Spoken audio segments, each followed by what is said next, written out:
নমস্কাৰ ছাত্ৰ ছাত্ৰীসকল অসমীয়া ষ্টুডিঅ চেনেলটোলৈ তোমালোকক স্বাগতম জনাইছো আজি তোমালোকক বিজ্ঞান বিষয়টোৰ ৰসায়ন বিজ্ঞানৰ যিখিনি তোমালোকৰ চেপ্টাৰ আছে তাৰ পৰা কিছুমান সম্ভাৱ্য প্ৰশ্ন উত্তৰ এই ভিডিঅটোত লৈ আহিছো তোমালোকৰ সহায়ক হ'ব বুলি এই প্ৰশ্ন উত্তৰখিনি তোমালোকলৈ আগবঢ়ালো প্ৰশ্ন উত্তৰখিনি মই পিডিএফ আকাৰে দি দিছো তোমালোকে লৈ ল'ব পাৰিবা এয়া কম্পাৰ্টমেন্টেল এক্সামৰ কাৰণে দিয়া হৈছে তোমালোকে ভালদৰে চাই যাবা এনেহে পলম নকৰি প্ৰশ্নবোৰলৈ আগবাঢ়িছো ৰাসায়নিক বিক্ৰিয়া কি উত্তৰটো হ'ব যেতিয়া পদাৰ্থ এটাত ৰাসায়নিক পৰিৱৰ্তন সংঘটিত হয় তেতিয়া তাত এক ৰাসায়নিক বিক্ৰিয়া সংঘটিত হোৱা বুলি কোৱা হয় ইয়াৰ ফলত পদাৰ্থবিধৰ ৰাসায়নিক ধৰ্ম আৰু সংযুতি সলনিৰে নতুন পদাৰ্থৰ সৃষ্টি হয় ইয়াকে ৰাসায়নিক বিক্ৰিয়া বুলি কোৱা হয় ৰাসায়নিক সমীকৰণ কাক বোলে ৰাসায়নিক বিক্ৰিয়া এটাত ইয়াৰ উত্তৰটো হ'ব ৰাসায়নিক বিক্ৰিয়া এটাত অংশ লোৱা মৌল আৰু যৌগসমূহৰ ক্ৰমে চিহ্ন আৰু সংকেতেৰে ৰাসায়নিক বিক্ৰিয়া এটাক প্ৰতীকাত্মকভাৱে উপস্থাপন কৰা পদ্ধতিটোকে ৰাসায়নিক সমীকৰণ বোলে অসন্তুলিত বা জকা সমীকৰণ কি যেতিয়া ৰাসায়নিক সমীকৰণ এটাত বিক্ৰিয়াৰ আগত আৰু বিক্ৰিয়াৰ পাছত প্ৰতিটো মৌলৰ পৰমাণুৰ সংখ্যা একে নেথাকে তেতিয়া তেনে সমীকৰণকে জকা বা অসন্তুলিত সমীকৰণ বোলে সংযোজিত বিক্ৰিয়া কাক বোলে উত্তৰটো হ'ব যি ৰাসায়নিক বিক্ৰিয়াত দুটা বা তাতোধিক বিক্ৰিয়ক পদাৰ্থ লগ হৈ এটাই মাত্ৰ বিক্ৰিয়াজাত পদাৰ্থ উৎপন্ন কৰে তাকে সংযোজক বিক্ৰিয়া বোলে বিয়োজক বিক্ৰিয়া কাক বোলে যি ৰাসায়নিক বিক্ৰিয়াত এটাই মাত্ৰ বিক্ৰিয়ক পদাৰ্থ ভাঙি গৈ দুটা বা তাতোধিক বিক্ৰিয়াজাত পদাৰ্থ উৎপন্ন হয় তাক বিয়োজক বিক্ৰিয়া বোলে এচিড কি উত্তৰটো হ'ব যি পদাৰ্থই জলীয় দ্ৰৱত অনিয়নত যি পদাৰ্থই জলীয় দ্ৰৱত আয়নিত হৈ এইচ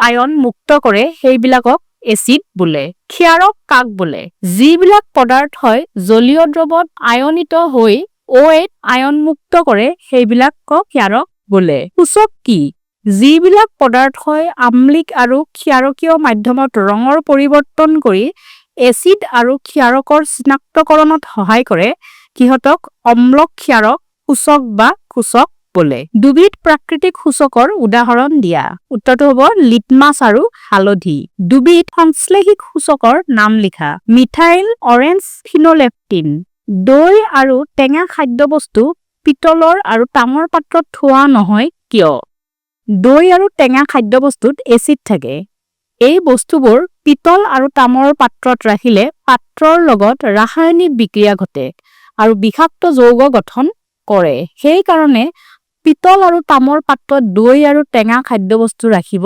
নালাগে এচিড এটা জলীয় দ্ৰব্যই কিয় বিদ্যুৎ পৰিবহন কৰে যেতিয়া পানীত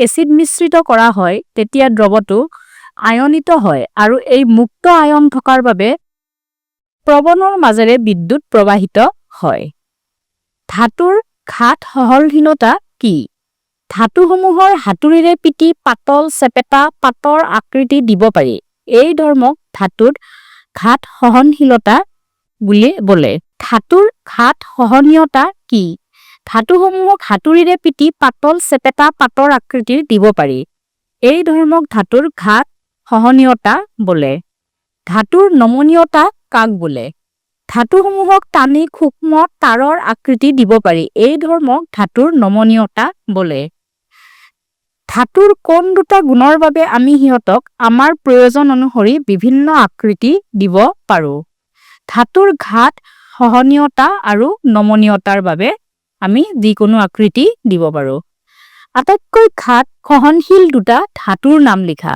সোণ আৰু ৰূপ আটাইতকৈ নমনীয় ধাতু কি আটাইতকৈ নমনীয় ধাতু হৈছে সোণ তাপৰ আটাইতকৈ পৰিবাহী দুটা ধাতুৰ নাম লিখা ৰূপ আৰু তাম তাপৰ কম পৰিবাহী দুটা ধাতুৰ নাম লিখা সীহ আৰু পাৰা ধাতুৰ নিনাদী গুণ কি কঠিন পৃষ্ঠৰ লগত খুন্দা লাগিলে ধাতুই শব্দ উৎপন্ন কৰে ইয়াক ধাতুৰ নিনাদী গুণ বোলে তৰল অধাতুবিধ কি তৰল অধাতু হৈছে শ্ৰমিন সহযোজী বান্ধনী কাক বোলে দুটা পৰমাণুৰ মাজত ইলেক্ট্ৰন ভাগ বতৰুৱা হৈ গঠন হোৱা বান্ধনীক সহযোজী বান্ধনী বোলে সহযোজী যৌগ কি দুটা পৰমাণুৰ মাজত ইলেক্ট্ৰন ভাগ বতৰুৱাৰ ফলত উৎপন্ন হোৱা যৌগক সহযোজী যৌগ বোলে।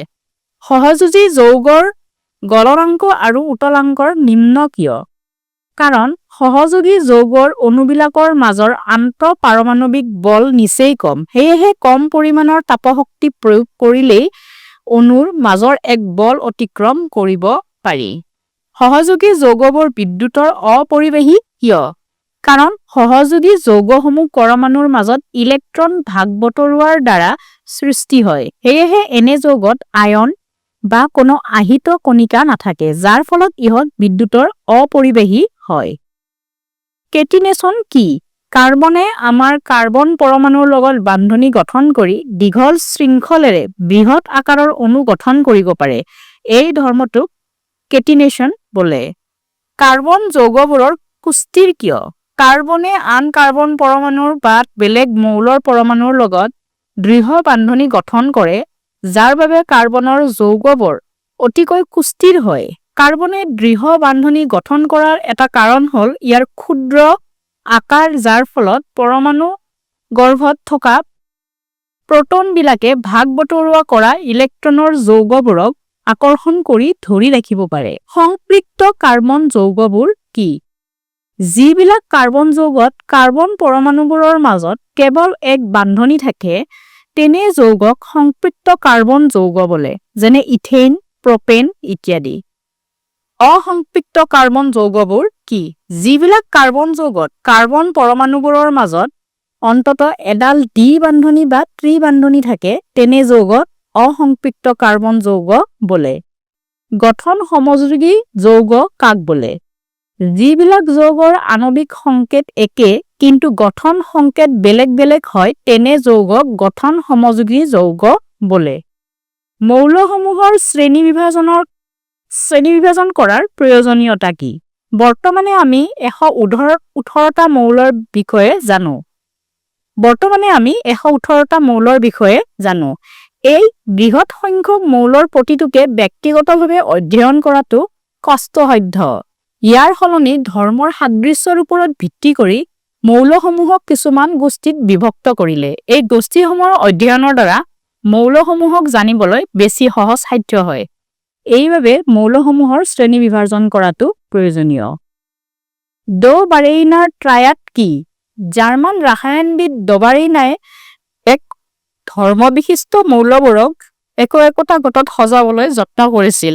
তেওঁ তিনিটাকৈ মৌল থকা কেইটামান গোট চিনাক্ত কৰিছিল। এই গোটসমূহক ড বাৰেইনাৰৰ ট্ৰায়াড বা ট্ৰিক বোলা হৈছিল। মেণ্ডেলিভৰ পৰ্যাবৃত্ত তালিকা কি? ৰুছ ৰসায়ন বিজ্ঞানী মেণ্ডেলিভে তেওঁৰ সময়লৈকে জনা যোৱা 63টা মৌলক সিহঁতৰ পাৰমাণৱিক ভৰৰ বৰ্ধিত ক্ৰমত সজাইছিল। এনেদৰে সজাওতে দেখা গৈছিল যে এক নিৰ্দিষ্ট অন্তৰালৰ মূৰে মূৰে একে ধৰণৰ ভৌতিক আৰু ৰাসায়নিক ধৰ্ম প্ৰদৰ্শন কৰা মৌলবোৰৰ পুনৰাবৃত্তি ঘটে। এনেদৰে প্ৰস্তুত কৰি উলিওৱা মৌলৰ তালিকাখনৰ মেণ্ডেলিভৰ পৰ্যাবৃত্ত তালিকা বুলি কোৱা হয়। মেণ্ডেলিভে তেওঁৰ তালিকাত মৌলবোৰক কিহৰ ভিত্তিত সজাইছিল? মৌলবোৰৰ এক মৌলিক ধৰ্ম, পাৰমাণৱিক ভৰ আৰু সিহঁতৰ ৰাসায়নিক ধৰ্মৰ সাদৃশ্যৰ ভিত্তিত সজাইছিল। মৌলসমূহৰ ৰাসায়নিক ধৰ্মৰ পৰীক্ষাৰ বাবে মেণ্ডেলিভে কিহৰ ওপৰত গুৰুত্ব দিছিল? মৌলবোৰে অক্সিজেন আৰু হাইড্ৰজেনৰ সৈতে গঠন কৰা যৌগবোৰৰ ওপৰত। ৰাসায়নিক ধৰ্মসমূহৰ ভিতৰত মৌলবোৰৰ অক্সিজেন আৰু হাইড্ৰজেনৰ সৈতে গঠন কৰা যৌগবোৰৰ ওপৰত মেণ্ডেলিভে কিয় গুৰুত্ব দিছিল? কাৰণ ইহঁত যথেষ্ট সক্ৰিয় মৌল আৰু অধিকাংশ মৌলৰে সৈতে ইহঁতে যৌগ গঠন কৰে। মেণ্ডেলিভে মৌল এটাক শ্ৰেণীভুক্ত কৰিবলৈ মৌলটোৱে গঠন কৰা কেনেধৰণৰ যৌগৰ সংকেতক মৌলটোৰ অন্যতম মূল ধৰ্ম হিচাপে বিবেচনা কৰিছিল।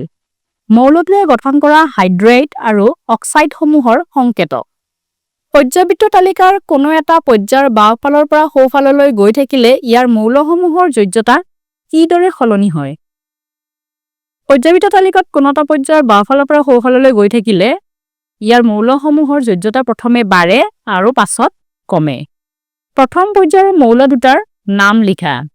প্ৰথম পৰ্যায়ৰ মৌল দুটাৰ নাম হৈছে হাইড্ৰজেন আৰু হিলিয়াম। পৰ্যাবৃত্ত তালিকাত নাইট্ৰজেনৰ বৰ্গ আৰু পৰ্যায় উল্লেখ কৰা। পৰ্যায়ভিত্তিক তালিকাৰ নাইট্ৰজেনৰ বৰ্গ আৰু পৰ্যায় হৈছে 18টা।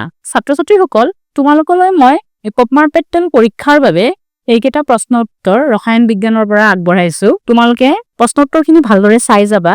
ইয়াৰে ভিতৰত নিশ্চয় তোমালোকৰ পৰীক্ষাত আহিব। তেনেহলে তোমালোকৰ আৰু যদি নিজৰ ফালৰ পৰা কিবা কুৱেশ্যন থাকে মোক সুধিব পাৰা। তোমালোকে কমেন্ট বক্সত সুধিলেও হ'ব, নাইবা মোৰ হোৱাটছআপ নম্বৰত সুধিলেও হ'ব। মই তোমালোকক যিমান সোনকালে পাৰো উত্তৰবোৰ দিবলৈ চেষ্টা কৰিম। তেনেহলে ভিডিঅ'টো আজিলৈকে ইমানতে এৰিছো। ধন্যবাদ। জয় আই অসম।